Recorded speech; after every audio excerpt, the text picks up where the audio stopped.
दावा, कैफियत किंवा मनाई अर्ज दुरुस्तीचा आदेश होऊनही मुदतीत दुरुस्ती केली नाही तर काय होते? नमस्कार, मी आपला वकील मित्र विशाल गावडे. चला तर मग कायद्याचं म्हणजेच तुमच्या फायद्याचं बोलूया.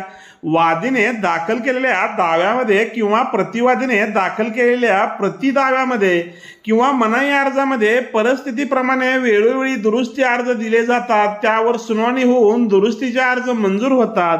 त्या आदेशामध्ये माननीय न्यायालय हे संबंधित पक्षकारांना दुरुस्ती किती दिवसात करावी याबाबत मुदत करते. जर मुदत नमूद केलेली नसेल तर ती दुरुस्ती 14 दिवसाच्या आत करावी लागते. परंतु मुदतीत दुरुस्ती केली नाही तर त्या पक्षकारांना माननीय न्यायालयाची दुरुस्ती करण्यासाठी वेगळी परवानगी घ्यावी लागते. त्यासाठी स्वतंत्र अर्ज दाखल करावा लागतो. त्यावर परवानगी मिळाल्यानंतरच दुरुस्ती करता येते. दुरुस्त प्रत सुद्धा न्यायालयामध्ये दाखल करावी लागते.